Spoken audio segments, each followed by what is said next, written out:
ఇక్కడికి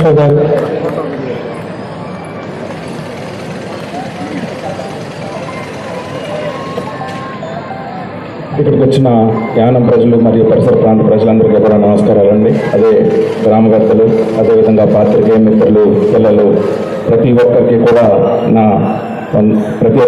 ధన్యవాదాలు. అదేవిధంగా పుదుచ్చేరి సీఎం గారికి, రంగస్వామి గారికి, అదేవిధంగా ఇక్కడికి విచ్చేసిన ఇతర మంత్రులు, ఎమ్మెల్యేలు, ప్రతి ఒక్కరిని కూడా పేరు పేరున అంత దూరం నుంచి ట్రావెల్ చేసి ఇక్కడికి వచ్చిన ప్రతి ఒక్కరికి కూడా, అదేవిధంగా డైరెక్టర్స్ అండ్ అదర్ డిగ్నిటరీస్కి ప్రతి ఒక్కరికి నా ధన్యవాదాలు.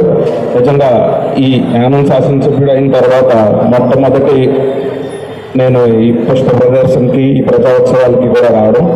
గత సంవత్సరం కూడా ఎక్కడున్నానో కూడా ప్రతి ఒక్కరికి, యానం ప్రజలందరికీ కూడా తెలిసిన విషయమే. ఆ రోజు ఒక ఆమరణ నిరాహార దీక్ష చేయడం జరిగింది యానం కోసం. ఈరోజు నిజంగా ముఖ్యమంత్రి గారు యానం వచ్చి ఇన్ని ఒకేసారి, అదే గత 6 నెలలుగా కూడా, సంవత్సరం నుంచి కూడా జరగని ఒకేసారి అభివృద్ధి పనులన్నీ ఒకేసారి ఓపెన్ చేయడం నిజం కూడా ఎంతో ఆనందంగా అనిపించింది. ప్రతి ఒక్కరికి కూడా ఒక 6-7 నెలల నుంచి ఎందుకు అవ్వట్లేదు అని ఆలోచిస్తూనే ఉన్నాను.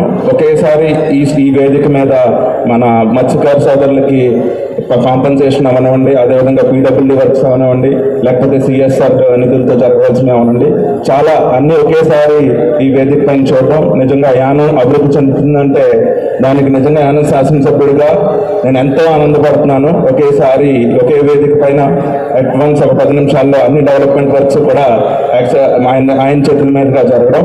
అదేవిధంగా సార్, మీరు ఇప్పటికే మత్స్యకార సోదరులకు కానీ, ఎప్పుడైనా వరదలు వచ్చినప్పుడు కానీ, వర్షాలు వచ్చినప్పుడు కూడా ఎప్పటి నుంచో యానం ప్రజలకి అనేక రకాలుగా మీ తోడ్పాటు చూపించారు.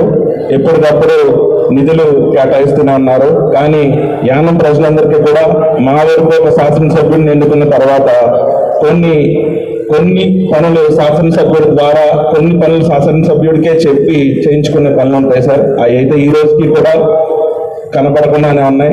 సో దయచేసి మీరు అవన్నీ కూడా గమనిస్తారని, ఇంకా 15 నెలల టెన్యూర్ ఉంది, ఈ 15 నెలల్లో కూడా అవన్నీ కూడా చేస్తారని ఆశిస్తున్నాను.